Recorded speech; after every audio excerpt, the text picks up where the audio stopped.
Պարոն Փաշինյան, այդ երկու կետերը, որոնց շուրջ Հայաստանի Հանրապետությունը համաձայնեցվել է մի րոպե մերի, արդյոք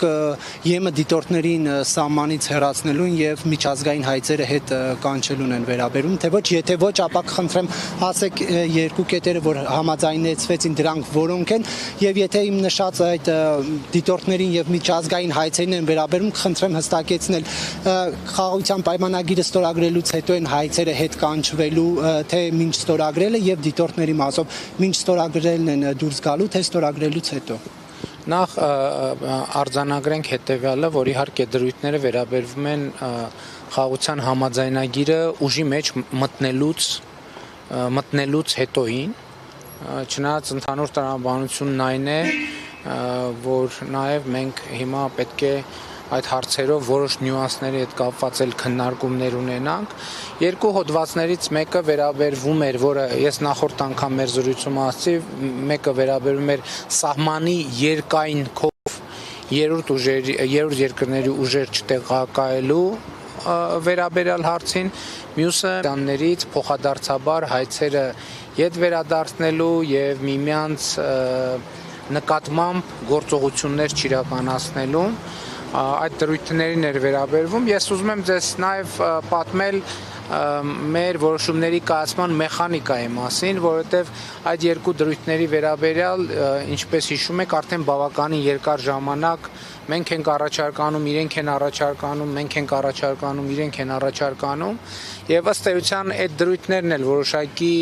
ոչ մեծ, բայց էվոլյուցիա են ապրել, եւ վերջին այն պահից, երբ որ ակնհայտ դարձավ, որ մեզ չի հաջողվում եւ կարծես թե չի հաջողվելու ունենալ իդեալական ձևակերպումներ այդ առումով, մենք նաև անվտանգության խորհրդի ֆորմատով ենք քննարկել եւ եկել ենք այն եզրակացության, որ այս պահին արկա բովանդակությունը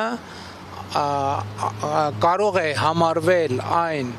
փոխզիջումային տարբերակը, որը կարող է ընդունելի լինել եւ ըստ էության այո, այս հանգամանքներում ընդունելի է Հայաստանի Հանրապետության համար։ Մեն հայկական կողմն է փոխզիջումների գնում, ադրբեջանական կողմի փոխզիջումը ո՞րն է։ Ես կարծում եմ, որ արդեն ասացի, գիտեք, հիմա հատկապես այս փուլում շատ կարեւոր է, որ մենք, այսպես ասած, միակողմանի ձևակերպումներ եւ հայտարարություններ չանենք, տեսեք, եթե համաձայնություն է ձեռք բերվել, նշանակում է, որ ադրբեջանական կողմը մտածել է, որ այս տեքստը որոշակիորեն ձեռնտու է իրեն եւ Հայաստանի Հանրապետությունն էլ որոշել է, որ այս տեքստը նաեւ իրեն է ձեռնտու եւ ելի եմ ասում, դրանք են կոմպրոմիսներն են, որոնց մասին մենք հրապարակային խոսել ենք, ըստ էության դրույթ առ դրույթ ամեն ինչի մասին խոսել ենք եւ այո, մենք կայացրել ենք որոշում, որովհետեւ համարում ենք, որ սա կոմպրոմիսային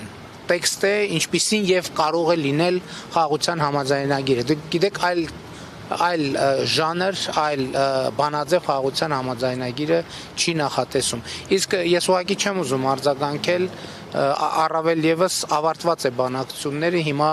այդ բանավեճը այնքան էլ օգտակար չի առաջիկա սպասվող իրադարձությունների համատեքստում։